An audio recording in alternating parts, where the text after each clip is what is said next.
Here's what no one tells you about the men who can't forget you. It's not because you're the most beautiful woman he's ever met. It's not because you said all the right things or played your cards perfectly. The women men become obsessed with, the ones they think about years later, the ones they compare everyone else to, they all do something most women never even realize they're doing.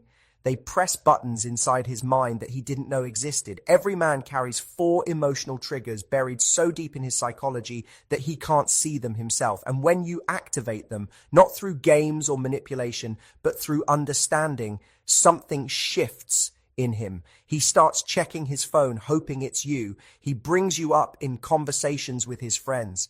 He finds himself planning his week around the chance to see you. He catches himself staring at nothing, just replaying something you said, trying to figure out why he can't stop thinking about it. And here's the strangest part. He won't understand why. He'll tell himself it doesn't make sense. You might not even be his usual type. You might not fit what he thought he wanted. But once these switches flip inside him, once you've touched something deeper than attraction, he's hooked. You live in the back of his mind, rent-free, and the more he tries to logic his way out of it, the deeper in he gets. Now, before you think this sounds like some kind of trick or mind game, let me be clear. This isn't about pretending to be someone you're not. It's not about playing hard to get or withholding affection to keep him guessing. This is about understanding how men actually fall in love, not how we think they should. Because most relationship advice gets it backwards. It tells you to be more available, more accommodating, more perfect. But the truth is, men don't fall for perfect. They fall for specific. For the woman who makes them feel something they can't put into words, something they've never felt before and can't find anywhere else. And that feeling follows patterns, invisible ones that most people never learn because they're too busy counting hours between texts or wondering if they came on too strong. But when you understand these patterns, when you can see what's actually happening beneath the surface, you stop feeling confused. You stop second guessing yourself. You start to see that attraction isn't random luck. It's rhythm. It's chemistry meeting the right emotional frequency. And the first frequency, the one that makes everything else possible, is what I call the present-absent rhythm. Most women think being present means being available, always responding quickly, always making time, always showing up with a smile and enthusiasm. And those things are nice. But that's not what keeps a man thinking about you. Real presence is something entirely different. It's being completely there when you're with him and completely gone when you're not. Think about it this way. Every man is unconsciously asking 2 questions about you from the very beginning. First question, when she's with me, is she really with me? Or is she half somewhere else, checking her phone, thinking about other things, already planning what comes next? Second question, does she need me or does she want me? Is this moment happening because she has nothing better to do or because she genuinely chose to be here? Most women get one of these right but completely miss the other. Some women are always available. They cancel plans if he's free. They text back immediately. They rearrange their entire life around his schedule. And at first, he might like it. It feels easy, comfortable. But something happens over time. He stops thinking about you when you're not around.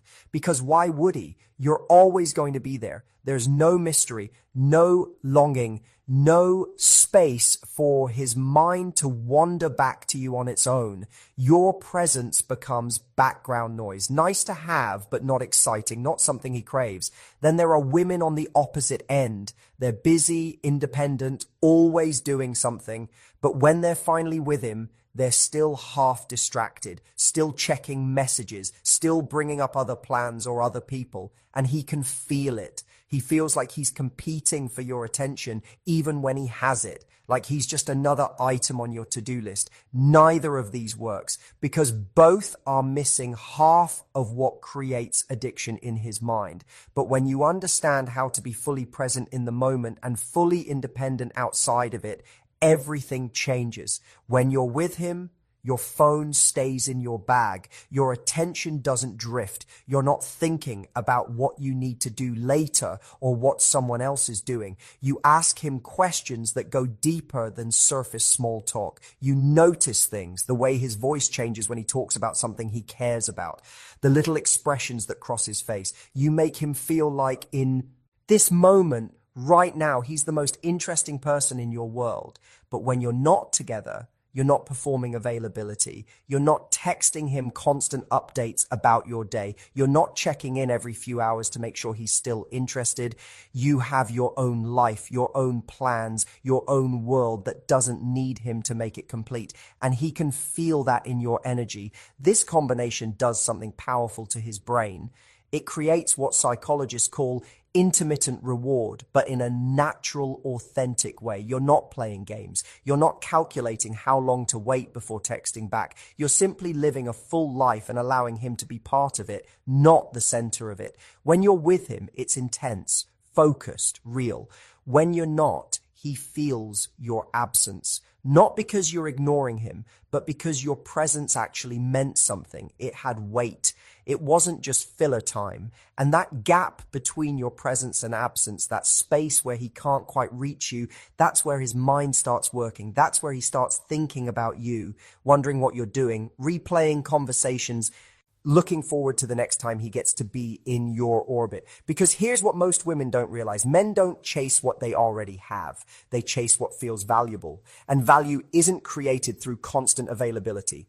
It's created through having something worth being available for. Your own interests, your own friendships, your own purpose. When you're not sitting around waiting for him to text, when you have genuine things filling your time that make you happy, he senses it. And it makes him want to earn his place in your life, not assume it. This is the present-absent rhythm. You're not distant or cold. You're not playing hard to get. You're simply showing up fully when you're there and living fully when you're not. That natural rhythm creates a pulse, a heartbeat in the connection that keeps him coming back. Not because you're unavailable, but because being with you feels different than being with anyone else. It feels like something he doesn't want to lose. And once that feeling starts, once he associates you with that rare combination of total presence and complete independence, you become unforgettable.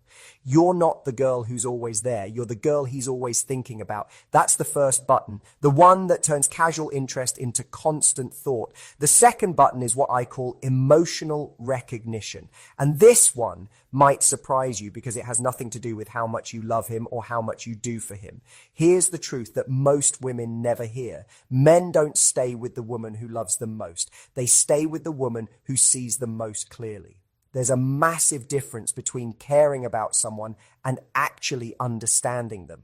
Most women pour energy into showing affection, compliments, support, doing things for him, being there when he needs help, and all of that matters. But none of it creates the deep attachment that makes him feel like he can't lose you. What creates that is when you see past his surface and understand what's actually happening inside him, the things he doesn't say out loud, the burdens he carries quietly, the parts of himself he's not sure anyone notices. Every man walks through life performing confidence even when he's uncertain, performing strength even when he's tired, performing like he has it all figured out even when he's completely lost. And most people buy the performance. They see the mask and think that's who he is. But you, when you have this skill, you see through it. Not in a way that makes him feel exposed or judged, in a way that makes him feel understood. You notice the small things, the way his shoulders tense when someone brings up a certain topic, the shift in his voice when he's stressed but pretending he's fine, the moment his smile doesn't quite reach his eyes. And instead of pushing him to talk about it or demanding he open up, you simply acknowledge what you see. Small comments that show you're paying attention to more than his words. You seem tired today. Long week? Not interrogating, just seeing. That got to you, didn't it? Not judging, just recognizing. These tiny moments of recognition reach men in places nothing else does. Because most of us spend our entire lives feeling like we have to translate ourselves, like we have to explain what we're feeling, justify why we're feeling it, defend our internal experience.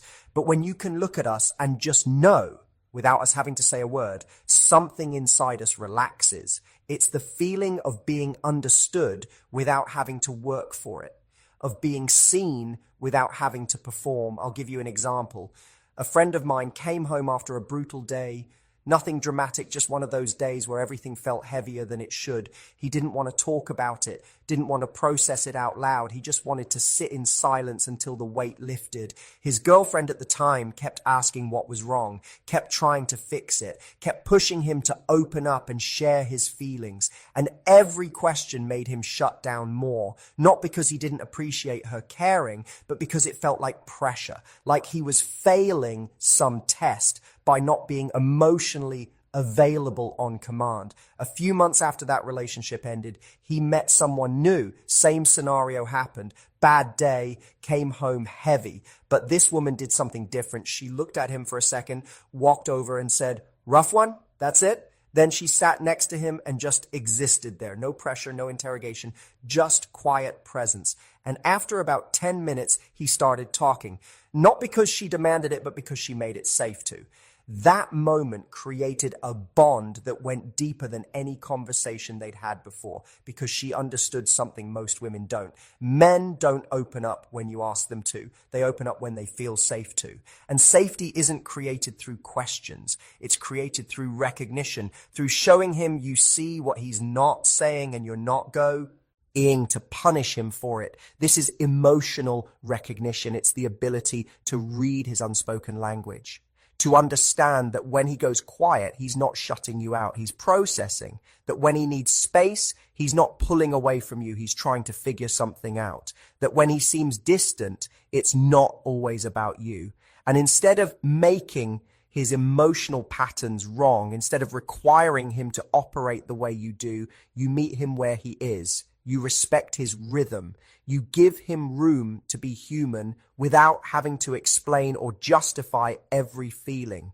When you do this, when you see him clearly and accept what you see, he starts to trust you in a way he doesn't trust most people. You become the person he doesn't have to perform for. The one place he can let the mask slip without it being used against him. And once a man finds that with you, once he realizes you understand him without him having to constantly explain himself, he attaches to you on a level that goes beyond attraction. You become necessary, not in a needy way, in a you offer something I can't find anywhere else way. Because most people in his life will care about him, but you'll be the one who actually gets him. That difference is everything. It transforms surface connection into deep attachment, the kind that doesn't fade when the excitement wears off, the kind that makes him think about you during random moments and realize how rare it is to feel this understood. That's the second button, the one that turns attraction into attachment. The third button is called freedom within commitment. And this is where most women accidentally push men away without realizing what they're doing. Here's what you need to understand. Men don't fear commitment itself. They fear what they think commitment means. They fear it means losing themselves, losing their independence, having to ask permission, being monitored and questioned and made to feel guilty for wanting time alone or time with friends. Most women, when they like a guy, start wanting more time together, more communication, more involvement in every part of his life. And it comes from a good place. It comes from wanting to build closeness. But to him, it often feels like walls closing in, like his freedom is being traded for your comfort. And the moment a man feels that, the moment he feels like being with you means giving up parts of himself, something inside him starts pulling back. Not because he doesn't care about you, because caring about you is starting to feel like losing himself. But when you understand this, when you create what I call freedom within commitment, you become the exception. You become the woman he wants to commit to, because being with you doesn't feel like sacrifice. It feels like choice. This means you don't panic when he needs a night with his friends. You don't make him feel guilty for wanting time alone. You don't require constant updates when you're not together. You trust him, not because you're naive, but because you're secure. And that security changes everything.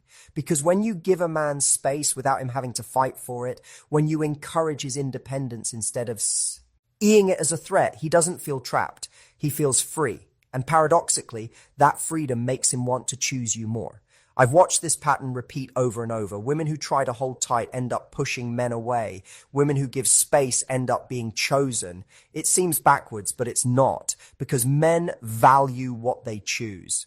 And they can't choose you if they feel like they don't have a choice. Freedom within commitment also means maintaining your own life, your own interests, your own friendships, your own sense of self that exists independently of the relationship. When you do this, when you remain a whole person instead of dissolving into the relationship, he doesn't see you as clingy or needy. He sees you as an equal, as someone who's choosing to be with him from a place of desire, not desperation. And that makes all the difference, because men don't want to be needed in that suffocating way. We want to be wanted. We want to be chosen by someone who has other options, other things that make them happy, but chooses us anyway. That choice feels earned. It feels meaningful. It feels like something worth protecting. When you create freedom within commitment, when you make the relationship feel expansive instead of restrictive, you become associated with possibility, not limitation. He doesn't think of you as the person who took his freedom. He thinks of you as the person who made him feel more free. And once that association forms, once he realizes that being with you actually makes his life better, not smaller, he doesn't want to let that go. He becomes addicted not to you controlling him, but to the feeling of being fully committed and fully himself at the same time. That's the third button, the one that makes commitment feel like freedom instead of a cage. The fourth and final button is what I call the growth catalyst, and this is the one that determines whether attraction fades over time or deepens into something permanent. Here's something most people don't talk about. Men are terrified of becoming stagnant, of being the same person at 40 that they were at 30, of looking back and realizing they stopped growing. And the woman who can inspire growth without demanding it becomes irreplaceable. Notice I said inspire, not demand, because there's a huge difference. Most women try to change men through criticism, pointing out flaws, suggesting improvements, hinting at what he should be doing differently. And even when it comes from good intentions, even when you're right, it creates resistance. It makes him feel like he's not good enough as he is, like he's a project you're trying to fix. But the women who actually inspire men to grow do it completely differently. They don't focus on what's wrong. They notice what's right, and they celebrate it in a way that makes him want to be more of that. Small comments that show you see his potential. I love how you don't give up when something's hard. That's rare. The way you handled that situation was really mature. You're good at making people feel heard. I noticed that. These aren't empty compliments. They're specific observations that show you're paying attention to his character, not just his actions. And when you point out his strengths, when you reflect back the best parts of him, he starts to see himself through your eyes, and he wants to live up to that image. Not because you're pressuring him, but because you're showing him something he didn't fully see in himself. This is what it means to be a growth catalyst. You're not his mother. You're not his life coach. You're not trying to fix him or improve him. But your presence naturally raises the standard because you're growing yourself. You're reading, you're learning, you're working on your own goals, you're evolving. And that energy is contagious. When you're genuinely invested in becoming better, not for him, but for yourself, it creates a natural pull. He starts to think about his own growth, not because you told him to, but because your example makes standing still feel uncomfortable. You make him want to be the kind of man who matches your energy, who meets you at your level, who grows alongside you instead of staying where he is. This doesn't mean you're competing or keeping score. It means you're both committed to not being the same people you were last year, to pushing each other gently toward the best versions of yourselves. And when a man is with a woman who inspires that kind of growth, who makes him feel like he's constantly becoming better just by being around her, he doesn't want to lose that. Because plenty of women will accept him as he is. But you're the one who sees who he's becoming, who believes in his potential even when he doubts it, who reflects back his best self and makes him want to reach for it. That's the final button, the one that creates lasting addiction, not just to who you are now, but to who you both become together. So here's what this all comes down to. These 4 buttons, the present absent rhythm, emotional recognition, freedom within commitment, and the growth catalyst, they're not manipulation tactics. They're not mind games. They're the invisible architecture of deep human connection. They're what separates the women men date from the women men can't forget. And the beautiful thing is, you don't have to fake any of this. You don't have to pretend to be someone you're not. You just have to understand what actually creates attachment and then be brave enough to embody it. Be present when you're there and independent when you're not. See him clearly without demanding he explain himself. Give him freedom within commitment instead of making him feel trapped. Inspire his growth by focusing on your own. When these 4 elements align, when you naturally activate these psychological buttons through authentic awareness, something shifts. You stop worrying about whether he's going to text back. You stop analyzing every interaction. You stop performing because you understand that the right man doesn't need to be convinced or captured. He just needs to encounter the real you. The woman who's fully present but never desperate, who understands him without needing constant explanation, who makes commitment feel like freedom, who inspires him to grow. And when he encounters that, when those 4 buttons get pressed, not through strategy, but through genuine connection, he doesn't just stay interested. He becomes obsessed, not in a toxic way, in a way that makes him realize you're different from anyone he's ever met, that what you